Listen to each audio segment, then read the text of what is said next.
أعوذ بالله من الشيطان اللعين الرجيم. بسم الله الرحمن الرحيم. وبه نستعين وهو خير ناصر ومعين. أما بعد، قال الله تبارك وتعالى في كتابه المجيد وهو أصدق الصادقين. بسم الله الرحمن الرحيم. ولا تحسبن الذين قتلوا في سبيل الله أمواتا بل أحياء عند ربهم يرزقون.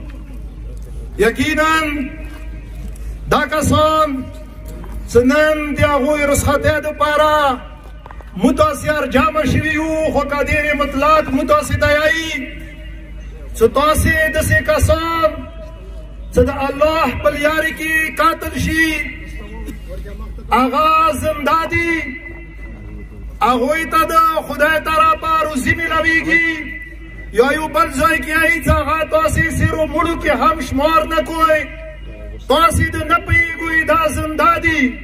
خو زه به دومره درته وایم چې یقینا هغه کسان چې هغه سجدې کې خپله سیدي ویر کړي، هغه حقیقي معنو کې پیروکاران د علي ابن ابي طالب دي.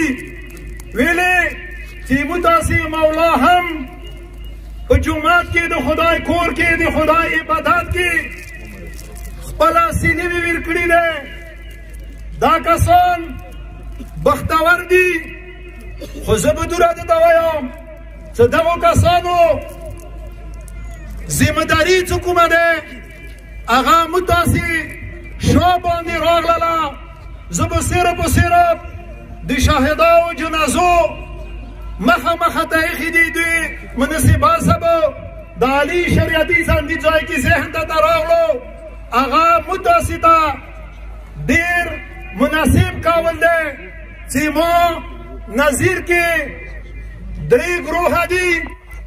یو ګروه هغه دی چې هغه کار حسیني انجام کړي، یعنی خپلې د وینې نذرانه پیش کړي لکه څنګه نن دغو اویاو کسانو پیش کړله. زه به دا وایم چې پروردګاره کوم زخمیان دي هغوی ته زر و نظر صحت ورکړي. یو دا ګروه دی چې هغه خپله وینې ته تیارېږي، هغه وینه ورکوي، هغه وینې نه دریغ نه کوي.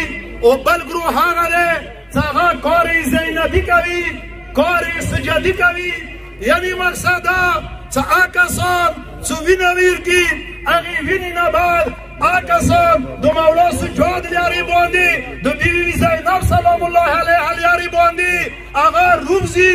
و کوم میشن د مولا حسین و، کوم مقصد د مولا حسین و، هغه بیا چلو کې، هغه بیا دربارو کې، هغه رهکي دنیا ته هغه خپل پیغام د خپل ورور د خپل بابا ورسوي. یعنی کورو کې کینني